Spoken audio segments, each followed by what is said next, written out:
Texas Republican Congressman Michael Burgess. Congressman Burgess, always a pleasure. Welcome back to Freedom Watch. So, Judge, thanks for having me on. Of course, Congressman. So what was the reaction, as far as you could tell, from the White House when the subpoena was voted on, according to party lines, by the subcommittee on which you sit? Well, they were not happy. There weren't many people in the room when the vote actually occurred, unlike the subpoena that was issued in July when the room was packed, and clearly there were a lot of White House people present in July. This time it was a pretty scant audience.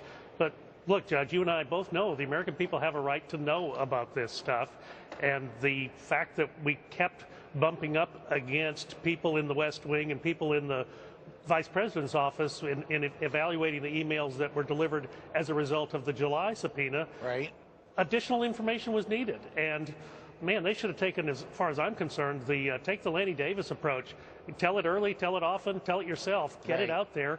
Don't let it drip out bit by bit. Right. You sound like an experienced trial lawyer, because lawyers always tell their clients, look, if there's bad information, it's better if it comes out of your mouth than if the other side's lawyer has to extract it from you. But Congressman Burgess, what do you expect to find? I mean, do you think that there will be emails in there in which from which we can conclude definitively that the $535 million went to Solyndra for political reasons rather than economic reasons?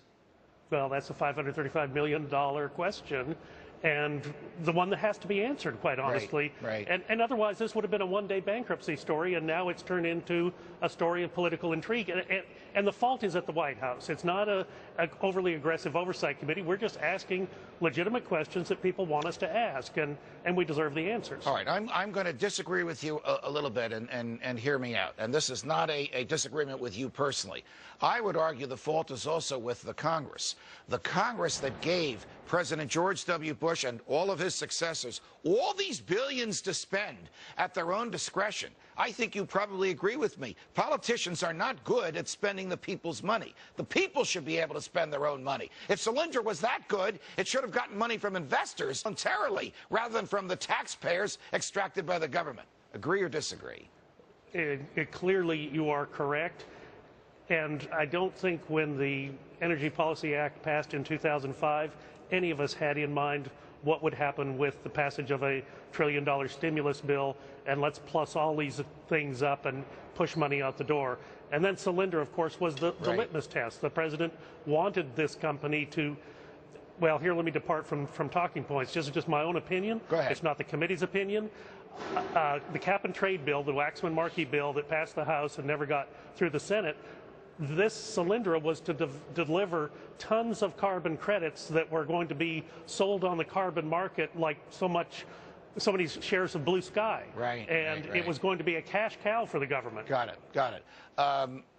Last question. How serious are the Republicans in the House about the subpoena?